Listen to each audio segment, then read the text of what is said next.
believed to be a period of truce between the USA and the USSR. After the Allies had defeated the Axis power, preventing them from dominating the world, tensions between the two superpowers, Soviets and USA, began to rise. The Cold War was a political state of conflict, tension, and competition that existed between the United States and the Soviet Union. The origin of the war was about the rivalry of ideologies and powers of the two countries. Analyzing the causes of the Cold War, it is clear that the USA and the USSR become rivals due to fears, misunderstanding, power struggles, and ideological differences that they try to influence to the world. Their intense rivalry led to the Cold War. The two countries' opposing ideologies was one of the main reasons that caused the former Allies' relationship to collapse. The USSR was a communist country that practiced Marxist-Leninist ideology to run their country, that condemns the US capitalist ideology. Both countries tried to influence their contradicting ideologies, leading to mutual distrust. Tracing back to the 1918 Russian Revolution, the conflict between two ideologies had occurred of communism to pervade the whole world. The Civil War implicit the rivalries between the two different ideologies. USA was fighting with the whites against the reds, the Bolsheviks. Through the Civil War and US contribution to the war, Stalin, as the leader of the USSR, had every right to be suspicious towards the US. After Germany was defeated, the Allies gathered at the Potsdam Conference, starting in late July 24, 1945. Serious differences emerged over the future development of Germany and Eastern Europe. At this conference, Truman informed Stalin that the United States possessed a powerful new weapon, the atomic bomb. Truman introduced the A-bomb right before the Japanese atomic bomb was dropped as a threat towards the USSR and to reveal their supreme power. Because of the atomic bomb threat, Stalin's paranoia viewed that the US want to be a world dominator. Given the huge damage that the war had inflicted on the USSR, Stalin might have realized of his country's weaknesses instead of strength. After the war, Stalin sought to secure the Soviet Union western border by installing communist-dominated regimes or the satellite states under Soviet influence in bordering countries. As a result, the West interpreted Soviet move as an expansionist based on the communist ideology to expand and influence the world. And yet, Stalin broke the rule of the Yalta Conference, the agreement that was agreed in the Yalta Conference that free elections were to be held in all countries occupied by the Nazi Germany.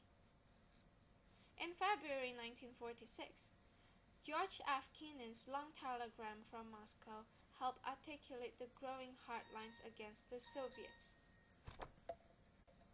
Soviet behavior was inherent, expansionist, and paranoid, posing a threat to the United States and its allies.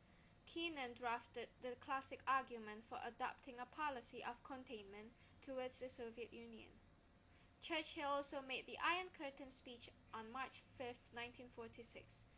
This conveys the concern of West towards Stalin's dictatorship and the communist influence.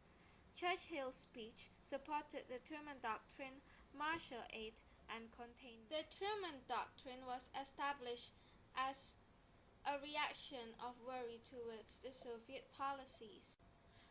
The Truman Doctrine marked a major change in the U.S. foreign policy from one of attempted cooperation with the USSR to one of confrontation.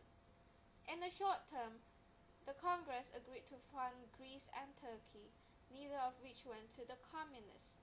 But in the long term, the USA was now committed to resisting communism in Europe and across the globe. In 1947, Europe suffered a severe economic crisis and harsh winter. The US took this decision to help the European economy by establishing Marshall Aid. The Marshall Plan was not only an attempt to offer an aid package to Europe, but also an attempt by the US to interfere in the domestic affairs of European states. In order to ensure this goal, they pursued a martial aid policy, ensuring an open door to foreign markets for U.S. business and agriculture across the world. From this perspective, a growing economy domestically went hand in hand with the consolidation of U.S. power internationally. Although Eastern Europe was also offered, Stalin had every right to seize U.S. expansion and stop martial aid to enter Eastern Europe, because Stalin will not let capitalist influence to spread Eastern Europe and allowing communism to rely on capitalism. The creation of an industrially powerful West German state was a great concern to Stalin. The news of a new currency for West Germany was in June 1948 alarmed Stalin. June 23rd, the USSR closed the roads, canals, and railway links between West Berlin and West Germany. The Berlin blockade took the Western Allies by surprise, but they managed to establish the Berlin Airlift. In May 1949, Stalin had to call off the blockade, and it was a major defeat. He had outfaced in a trial of strength, and the Berlin blockade had also done much to damage of the Soviet image in Europe.